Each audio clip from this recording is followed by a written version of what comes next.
भुटानी शरणार्थी र ललिता निवास प्रकरणमा काले मिलेर खाउ भाले गर्न खोजेको राष्ट्रिय प्रजातन्त्र पार्टीका अध्यक्ष राजेन्द्र लिङदेनको आशंका। सरकार बाहिर बस्नै नसक्ने मनस्थिति बनाउनु ठिक नभएको एमालेलाई अर्थमन्त्री प्रकाश शरण महतको भनाई। सभामुखले केपी ओलीको गेटपाले जस्तो व्यवहार गरिरहेको कांग्रेस नेताको आरोप। गौर हत्याकाण्डमा पीडितको पक्षमा 17 वर्षदेखि निरन्तर लडिरहेको प्रभु शाहको भनाई। एमालेको कार्यक्रममा अब अध्यक्षको मात्र फोटो प्रयोग गरिने। रेशम चौधरीको नेतृत्वमै टीकापुर घटना भएको सर्वोच्चको ठहर। जन्म कैद मिनाहामा गम्भीर प्रश्न। सन्दीप लामिछानेले अदालतमा पेश गरेको अस्पतालको दर्ता किताब पनि शंकास्पद भेटियो। 16 दिनमा थपिए 6,500 डेंगी संक्रमित। कोशी र बागमतीमा सबैभन्दा धेरै जमिन भासिँदै गएपछि गोर्खाको खानी गाउँ पहिरोको उच्च जोखिममा। पोखराको ठूला खेतमा पहिरोले घर र गोठ बगायो। पहिरोले काली गण्डकी करिडोर अवरुद्ध।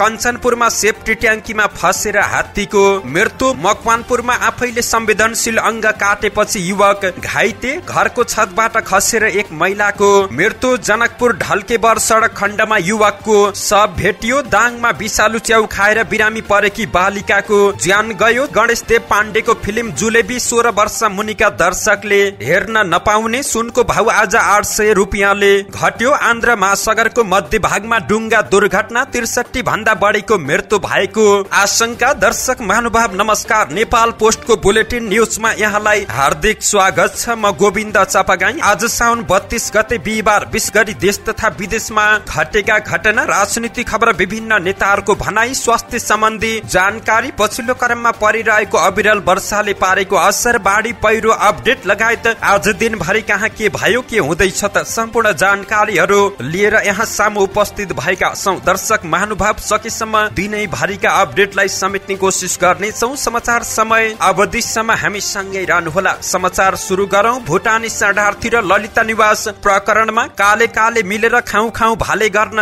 खोजेको राजेन्द्र लिङदेनको आशंकाको प्रसंगबाट।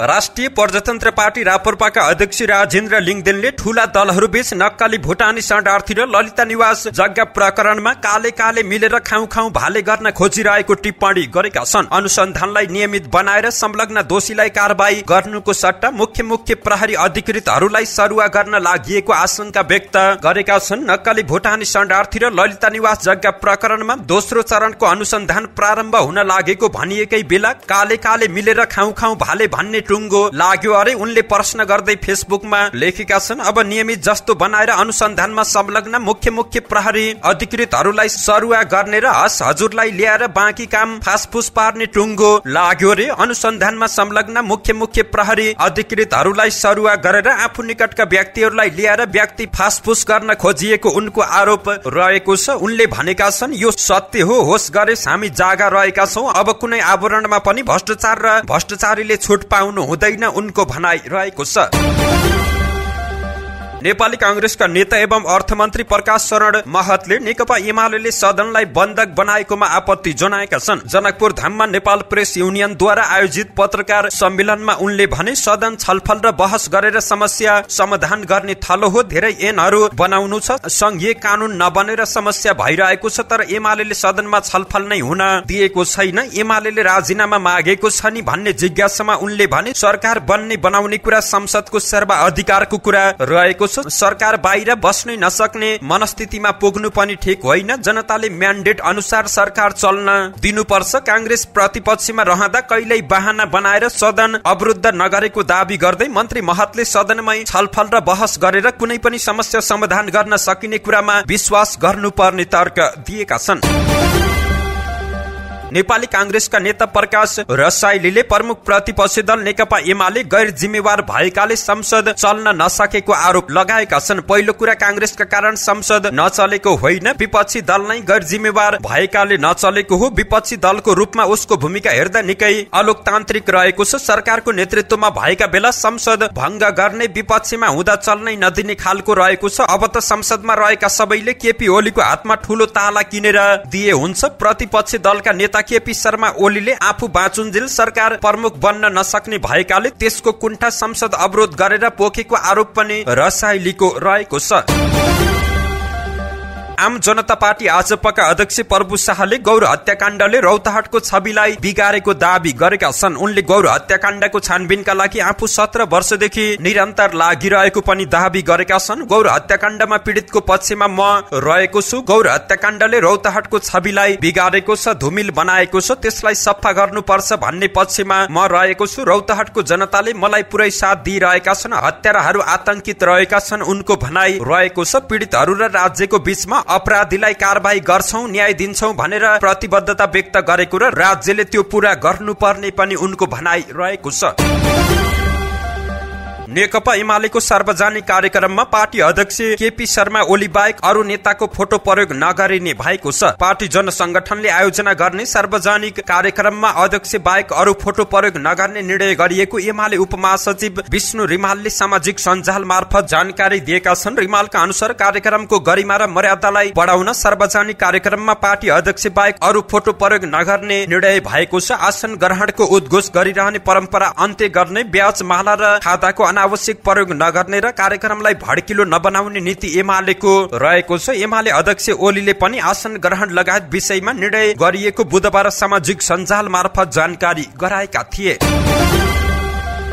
नागरिक उन्मुक्ति पार्टीका संरक्षक एवं पूर्व सांसद रेशम चौधरी माथिको जन्मकैद माथि राष्ट्रपति रामचन्द्र पौडेलले गरेको माफी मिनाहलाई सर्वोच्च अदालतले नै गम्भीर प्रश्न उठाएको छ। सर्वोच्च अदालतले बहुचर्चित टीकापुर घटना सम्बन्धी मुद्दाको पुनः पाठ सार्वजनिक गर्दै त्यसलाई कुर अमानवीय र सभ्य समाजमा सोच्नै नसकिने खालको घटना भनी व्याख्या गरेको छ। सर्वोच्च अदालतले व्याख्यामा भनेको छ, रेशम चौधरी नेतृत्वको भिडले जीवनदानको भिख मागेका 8 जना प्रहरी कर्मचारीलाई लाठी ढुङ्गा बन्चरो प्रहार गरी आँखामा भाला रोपी शरीरमा खर पेट्रोल मट्टीतेल खनाई जलाउने र शवहरू छेद विच्छेद गर्ने जस्तो सभ्य समाजको अपेक्षा र मानवीय चेतना विरुद्ध अत्यन्त अमानवीय निर्मम ढंगले ज्यान मारेको देखिन आई कसुर शंका रहित तवरले पुष्टि हुन आयो। सर्वोच्च अदालतको यो फैसलाले रेशम चौधरी माथिको माफी मिनाहा बदर हुने अवस्था देखा परेको पूर्व महान्यायाधीश एवं वरिष्ठ अधिवक्ता रेशम बढालको भनाई रहेको छ। नेपालको संविधानको धारा 276 मा माफी मिनाहाको व्यवस्था रहेको छ, जसमा भनिएको छ राष्ट्रपतिले कुनै अदालत, न्यायिक वा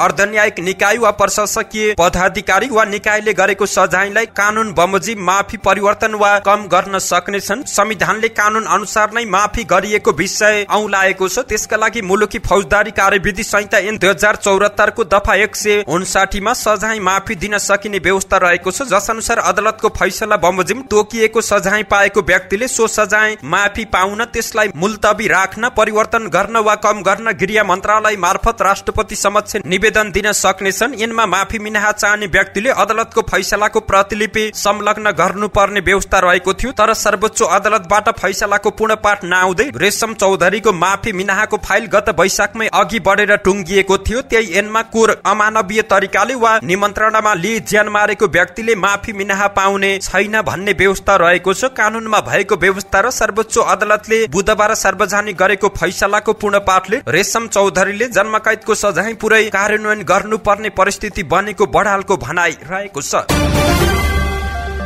नाबालिग बलात्कार आरोप लागेका क्रिकेटर सन्दीप लामिछानेले पेश गरेको किशोरी जन्म हुँदाको अस्पतालको दर्ता किताब पनि शंकास्पद भेटिएको छ। 2079 कार्तिक 15 गते जिल्ला अदालत काठमाडौँमा बयानका क्रममा सन्दीपले गौशाला 26 पीडित किशोरीको जन्म दर्ता रहेको ओडाको अभिलेख बसाई सराई कागजात कक्षा 8 को भर्ना किताब र अस्पतालको दर्ता किताबको फोटोकपी पेश गर्दै त्यसको सक्कल प्रति झिकाउन माग गरेका थिए। सन्दीपले पेश गरेको कागजातहरूमा गौशाला 26 को जन्म मिति 18 जेठ 2061 मा भएको दावी गरिएको थियो। सन्दीपले आफूमाथि लागेको बलात्कार आरोपमा इन्कारी बयान दिएका थिए र साथसाथै किशोरीको उमेर 18 वर्ष पुगिसकेको दावी पनि गरेका थिए। त्यसैले घटना भएको दिन 5 भदौ 2079 मा किशोरी 18 वर्ष पुगिसकेको पुष्टि गर्ने प्रमाणका रूपमा केही कागजातहरू पनि पेश भएका थिए। पछिल्लो पटक अदालतले गौशाला 26 जन्मेको अस्पतालबाट दर्ता किताब झिकाएको थियो। अस्पतालबाट प्राप्त दर्ता किताब सन्दीपले बयानका क्रममा पेश गरेको कागजातसँग नमिलेको काठमाडौँ काठमाडौँ जिल्ला अदालत स्रोतले बताएको छ। अस्पतालले पठाएको दर्ता किताबको पान्नामा 16 जना सुत्केरीहरूको विवरण रहेको छ, जसमध्ये 4 जनाले मात्रै 18 जेठ 2061 मा शिशु जन्माएका छन्। सन्दीप पक्षले पीडितको उमेर 18 वर्ष पुगिसकेको दाबी पुष्टि गर्न पेश गरेको अरू कागजातहरू यसअघि नै शंकास्पद र बाँझिने खालका रहेका थिए। यो प्रकरणमा उच्च अदालत पाटन र सर्वोच्च अदालतले अस्पतालको दर्ता किताबबाट पीडितको उमेरको बारेमा यकिन गर्नै पर्ने औँलाएको थियो। सन्दीपले पेश गरेको अस्पतालको दर्ता किताबमा गौशाला 26 को जन्म हुँदा आमाको उमेर 28 वर्ष उल्लेख रहेको थियो। त्यस आधारमा आमाको जन्म 2033 सालमा भएको पुष्टि हुन्छ, तर सन्दीपले नै पेश गरेको बसाई सराईको कागजातमा भने आमाको जन्ममिति 2035 साल फागुन उल्लेख रहेको छ। यो अगस्त महिनाका 16 दिनमा नेपालमा 6,500 डेंगी संक्रमित थपिएका छन्। एपिडेमियोलोजी तथा रोग नियन्त्रण महाशाखाको तथ्याङ्क अनुसार अगस्त 1 देखि 16 सम्म 6,514 जनामा संक्रमण पुष्टि भएको छ। यो सँगै यो वर्ष नेपालमा डेंगी संक्रमितको संख्या 14,357 पुगेको छ। गएको जुन यता मात्र डेंगीका कारण 12 जनाको मृत्यु भइसकेको छ। डेंगीबाट सबैभन्दा धेरै कोशी र बागमती प्रदेश प्रभावित भएका छन्। कोशीमा 10,813 र बागमतीमा 2,009 जना संक्रमित रहेका छन्। काठमाडौँ उपत्यकाका 3 जिल्लामा गरी 420 जना संक्रमित भएका छन्। ईडीसीटी को तथ्याङ्कमा रहेको छ। उपत्यका सहित 12 जिल्लामा संक्रमितको संख्या 100 भन्दा माथि रहेको छ। सुनसरी, मोरङ, धादिङ, झापा, कास्की, धनकुटा, काठमाडौँ, ललितपुर, सङ्खुवा, सभा, तनहुँ र दार्चुलामा संक्रमितको संख्या निरन्तर बढिरहेको जानकारी प्राप्त भएको छ।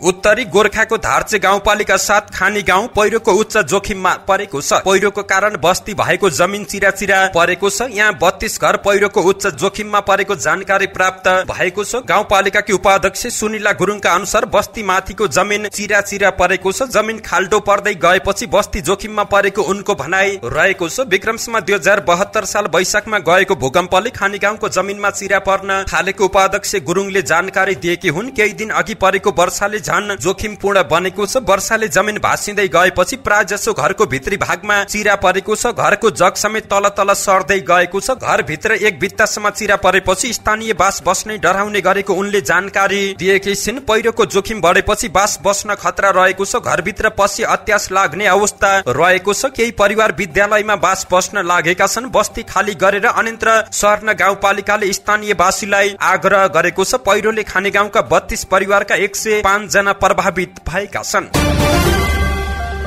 कास्कीको पोखरा महानगरपालिका 23 ठूला खेतमा गैराती पहिरोले घर र गोठ बगाएको छ। पहिरोले विष्णु प्रसाद पौडेलको घर र गोठ बगाएको छ। पहिरोले उनको घरमा रहेको भाँडाकुँडा, खाट, दराज लगायत सामग्री बगाएको छ। यस्तै पहिरोको कारण ठूला खेतबाट घाँटी छिना जाने सडक अवरुद्ध भएको छ। पोखरा महानगरपालिका वडा नम्बर 23 का वडा अध्यक्ष चेतनाथ छेत्रीले जानकारी दिएका हुन्। त्यस्तै त्यही वडाको हरपनका कणाबहादुर भट्टराईको गोठ पनि पहिरोले पुरेको छेत्रीको भनाई रहेको छ। अहिले पहिरोले पुरिएको सामान निकाल्ने र अवरुद्ध सडक सञ्चालनको प्रयास भइरहेको पनि उनले जानकारी दिएका छन्। भारी वर्षापछि पहिरोको कारण राष्ट्रिय गौरवको आयोजना मध्य पहाडी लोकमार्ग र काली गण्डकी करिडोर अवरुद्ध भएका छन्। लोकमार्गको बुर्तिपाङ पूर्वी रुकुम खण्ड अन्तर्गत निस्सीखोला गाउँपालिका 4 काला पहिरा तथा करिडोरको बागलुङ नगरपालिका 10 तब्ल्याङमा पहिरोले सडक अवरुद्ध भएको छ। बुधबार साँझदेखि नै दुवै सडक अवरुद्ध भएको जिल्ला प्रहरी कार्यालयका सूचना अधिकारी प्रहरी नायब उपरीक्षक मदन केसीले जानकारी दिएका छन्। वर्षा भइरहेको कारण सडक खुलाउन समस्या भइरहेको छ। वर्षा रोकिएपछि सडक खुलाउन थाल्ने उनले जानकारी दिएका हुन्। लोकमार्ग अवरुद्ध हुँदा पूर्वी रुकुमकोट, काँक्री, लुकुम तथा नेसी खोलाको नेसी, भलकोट लगायतका स्थानबाट बुर्तिबाङ, बागलुङ, पोखरा, काठमाडौँ लगायतका स्थानमा पुग्ने यातायातका साधनहरू सडकमै ठप्प रहेका छन्, अल्पत्र परेका छन्। काठमाडौँदेखि पूर्वी रुकुम र नेसी खोलाको विभिन्न स्थानमा यातायातका साधन सडकमै रोकिएको स्थानीय नरबहादुर छेत्रीले जानकारी दिएका छन्। काली गण्डकी करिडोरमा चल्ने बागलुङ दक्षिणको जैमानी, बलेवा र बरेङ क्षेत्रका सवारी साधन पनि ठप्प रहेका छन्। सडक अवरुद्ध भएपछि दक्षिणी क्षेत्रमा सामान ढुवानी गर्न समेत समस्या भएको जैमिनी नगरपालिकाका उपप्रमुख हरिहर शर्माको भनाई रहेको छ। कञ्चनपुरमा सेफ्टी ट्याङ्कीमा फसेर हात्तीको मृत्यु भएको छ। शुक्लफाँटा राष्ट्रिय निकुञ्जसँग जोडिएको शुक्लफाँटा नगरपालिका साथ कालापानीको वातावरण मध्यवर्ती सामुदायिक वनको शौचालयको सेफ्टी ट्याङ्कीमा परेको अवस्थामा हात्तीको मृत्यु भएको छ। शुक्लफाँटा राष्ट्रिय निकुञ्जका प्रमुख किशोर कुमार मेहताले हात्तीको पछाडिको शरीर सेफ्टी ट्याङ्कीमा परेको अवस्थामा मृत भेटिएको जानकारी दिएका छन्। मेहताले मृत भेटिएको हात्तीलाई सेफ्टी ट्याङ्कीबाट निकालेर शव परीक्षण गरेर अन्त्येष्टि गरिने बताएका छन्। मकवानपुरमा आफ्नै संवेदनशील अंग काटेर एक व्यक्ति घाइते भएका छन्। हेटौडा उपमहानगरपालिका 10 बस पार्क स्थित फुलबारी होटल एन्ड लजको 1 नम्बर कोठामा ती व्यक्ति आफैले संवेदनशील अंग काटेका थिए। घटना गैराती करिब 10 बजेको बताइएको छ। मकवानपुरकै मकवानपुर गढी गाउँपालिका 7 नयाँ गाउँका 22 वर्षीय नवीन हुमागाई आफ्नै संवेदनशील अंग काटेर घाइते भएको प्रहरीको भनाई रहेको छ। बागमती प्रदेश प्रहरी कार्यालयका अनुसार हुमागाई संवेदनशील अंग काटेर घाइते भएपछि उपचारका लागि आफै गैराती करिब पौने 12 बजे हेटौडा अस्पतालमा पुगेका थिए। थप उपचारका लागि उनलाई चितवनको भरतपुर तर्फ पठाइएको प्रहरीले जानकारी दिएको छ। प्रहरीका अनुसार हुमागाईले आफैले संवेदनशील अंग किन काटेका हुन् भन्ने कारण भने खुल्न बाँकी रहेको छ। उनको तत्कालीन अवस्थामा मध्यम र बोल्न सक्ने स्थितिमा रहेको पनि सो कार्यालयले जानकारी दिएको छ। डडेलधुरामा घरको छतबाट लडेर एक महिलाको मृत्यु भएको छ। जिल्ला सदरमुकाम अमरगढी नगरपालिका 5 तुफान डाँडा बस्ने 46 वर्षीय जानकी देवी महरको मृत्यु भएको छ। बुधबार साँझ आफ्नै घरको छतमा कपडा सुकाउने क्रममा उनी लडेर घाइते भएकी थिइन्। घाइते जानकीलाई डडेलधुरा अस्पतालमा लगिएको थियो। आज बिहिबार थप उपचारका लागि डडेलधुरा अस्पतालले रेफर गरेपछि धनगढी लग्दै गर्दा बाटोमा मृत्यु भएको जिल्ला प्रहरी कार्यालय डडेलधुराले जानकारी दिएको छ। जानकीको शव पोस्टमार्टमका लागि डडेलधुरा अस्पतालमा राखिएको छ। धनुषाको मिथिला नगरपालिका 2 विशाल बजार स्थित जनकपुर ढल्केबर सडक खण्डमा एक युवक मृत अवस्थामा फेला परेका छन्। आज बिहान टाउकोमा चोट लागेको अवस्थामा अन्दाजे 22-23 वर्षीय अपरिचित युवकको शव फेला परेको छ। शवलाई पोस्टमार्टमका लागि प्रादेशिक अस्पताल जनकपुरमा ल्याइएको छ। घटना के कसरी भयो भन्ने विषयमा राजमार्गमा लागेको सीसीटीभी फुटेज हेरेर अनुसन्धान गरिरहेको इलाका प्रहरी कार्यालय सखुवा महेन्द्रनगरका प्रहरी निरीक्षक दीपक कार्कीले जानकारी दिएका छन्।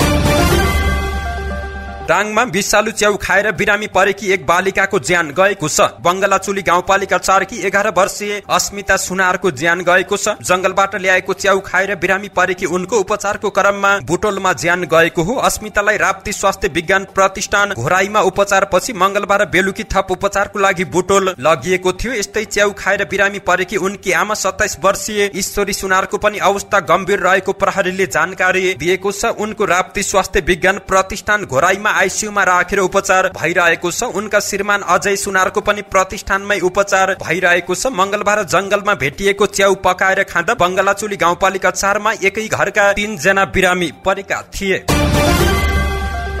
भदौ 1 गतेबाट प्रदर्शनमा आउने फिल्म जुलेबीले सर्टिफिकेट पाएको छ। सेन्सर बोर्डले सर्टिफिकेट दिएसँगै 16 वर्ष मुनिका दर्शकले यो फिल्म हेर्न नपाउने भएका छन्। यो फिल्मको कथा रत्न पार्क वरिपरि घुमेको छ। एथोलोजी विधामा रहेको फिल्ममा सुरक्षा पन्त, उषा रजक, निशा अधिकारी, मोनिका थापा, सुशील सिटौला, पुष्कर कार्की, तुफान थापा, रोशन सुवेदी, समीर मणि दीक्षित लगायत कलाकारको अभिनय रहेको छ। 4 क्यूब इन्टरटेनमेन्टको ब्यानरको फिल्मलाई आभा शर्माले निर्माण गरेका हुन्। फिल्मको कार्यकारी निर्माता नवीन भट्ट रहेका छन्। विवेक खड्काले छायाङ्कन गरेको फिल्मलाई अजय खड्काले सम्पादन गरेका छन्। फिल्मको निर्देशक तथा लेखक गणेश देव पाण्डे रहेका छन्। यसअघि उनले फिल्म मन्जरी र गाजा बाजा निर्देशन गरिसकेका छन्।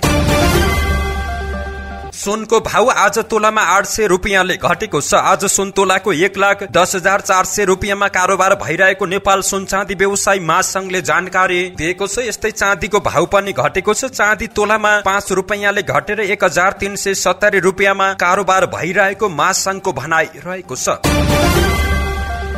आन्ध्र महासागरको मध्य भागमा अवस्थित टापु देश केप भर्डेमा डुङ्गा पल्टिँदा 63 जना भन्दा बढी मृत्यु भएको आशंका गरिएको छ। घटनामा अन्य 38 जनाको उद्धार गरिएको अन्तर्राष्ट्रिय समाचार माध्यमले जानकारी दिएका छन्। गत महिना सेनेगलबाट आप्रवासी बोकेर युरोपको निम्ति हिँडेको डुङ्गा केप भर्डेको जल क्षेत्रमा दुर्घटनाग्रस्त भएको माछा समाउन समुद्रमा तल्लीन स्पेन माझीले देखेको जानकारी प्राप्त भएको छ। तटरक्षकले जीवित र मृतकको कुल संख्या 48 रहेको बताएका छन् भने स्थानीय सब गृहले 7वटा शव प्राप्त गरेको जानकारी प्राप्त भएको छ। सेनेगलको विदेश मन्त्रालयले गिनी बिसाउका एक नागरिक सहित 38 जनालाई डुङ्गाबाट उद्धार गरेको जानकारी प्राप्त भएको छ। मनसुनको न्यून चापिए रेखा सरदर स्थान भन्दा उत्तरतिर नेपाल नजिक अवस्थित रहेकाले केही दिन वर्षाको सम्भावना रहेको जल तथा मौसम विज्ञान विभाग मौसम पूर्वानुमान महाशाखाले जानकारी दिएको छ। महाशाखाका मौसमविद गंगा नगरकोटीका अनुसार अहिले कोशी प्रदेशको तराई र मध्य प्रदेशमा मौसम सफा रहेको छ भने बाँकी प्रदेशमा आंशिकदेखि सामान्य बदली रहेको छ। कोशी र गण्डकी प्रदेशका पहाडी भूभाग तथा लुम्बिनी र कर्णाली प्रदेशका 1-2 स्थानमा हल्का वर्षा भइरहेको छ। यस्तै लुम्बिनी प्रदेशमा मेघगर्जन चट्याङ सहित हल्का वर्षा भइरहेको छ। अहिले दिउँसो देशका पहाडी भूभागमा केही स्थानमा र बाँकी भूभागका थोरै स्थानमा मेघगर्जन चट्याङ सहित हल्कादेखि मध्यम वर्षाको सम्भावना रहेको विभागले जानकारी दिएको छ। साथै कोशी र बागमती प्रदेशका 1-2 स्थानमा मेघगर्जन चट्याङ सहित भारी वर्षाको सम्भावना रहेको छ। आज रातिको समयमा पनि कोशी मधेस र गण्डकी प्रदेशका केही स्थान तथा बाँकी थोरै स्थानमा मेघगर्जन चट्याङ सहित हल्कादेखि मध्यम वर्षाको सम्भावना रहेको विभागले जानकारी दिएको छ। साथै कोशी र गण्डकी प्रदेशका 1-2 स्थानमा मेघगर्जन चट्याङ सहित भारी वर्षाको समेत सम्भावना रहेको महाशाखाले जारी गरेको मौसम बुलेटिनमा उल्लेख रहेको छ। धन्यवाद। यस्तै ताजा समाचारको लागि नेपाल पोस्ट हेर्दै गर्नुहोला।